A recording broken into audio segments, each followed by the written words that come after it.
মাধবদী কলেজের বার্ষিক ক্রীড়া প্রতিযোগিতা 2025 অনুষ্ঠিত হয়েছে। আসসালামু আলাইকুম। নদী বাংলা গ্রুপ নিবেদিত বেঙ্গল টিভি প্রতিদিনের সংবাদে আমি আপনাদের সাথে আছি মৌসুমী আক্তার সুমি। এতক্ষণ শুনছিলেন সংবাদ শিরোনাম। এখন আমাদের বেঙ্গল টিভি বিশেষ প্রতিনিধি নাদিম মাহমুদ নয়নের পাঠানো তথ্যচিত্রে থাকছে বিস্তারিত।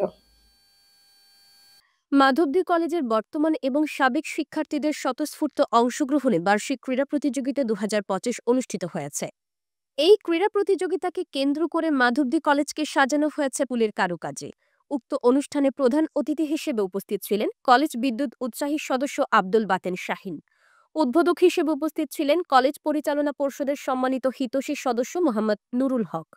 উক্ত অনুষ্ঠানের সভাপতিত্ব করেছেন কলেজের ভারপ্রাপ্ত অধ্যক্ষ কামাল আহমেদ। উক্ত অনুষ্ঠানে বিশেষ অতিথি হিসেবে উপস্থিত ছিলেন মাধবদী কলেজের ছাত্রদলের সাবেক সাধারণ সম্পাদক মোহাম্মদ আলামিন মিয়া।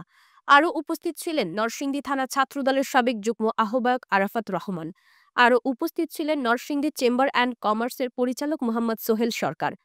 মাধবদী কলেজ ছাত্রদলের নেতাকর্মীরা সহ আরও অনেকেই উপস্থিত ছিলেন। এই ক্রীড়া প্রতিযোগিতাকে কেন্দ্র করে মাধবদী কলেজ প্রাঙ্গণে হয়ে ওঠে সাবেক এবং বর্তমান শিক্ষার্থীদের এক মিলন মেলা।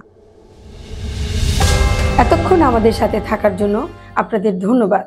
এরকম নতুন নতুন খবর পেতে আমাদের বেঙ্গল টিভি ওয়েবসাইটটি ভিজিট করুন ও ফেসবুক পেজটি ফলো করুন, ইউটিউব চ্যানেলটি সাবস্ক্রাইব করুন ও বেঙ্গল টিভির অ্যাপসটি ডাউনলোড করুন।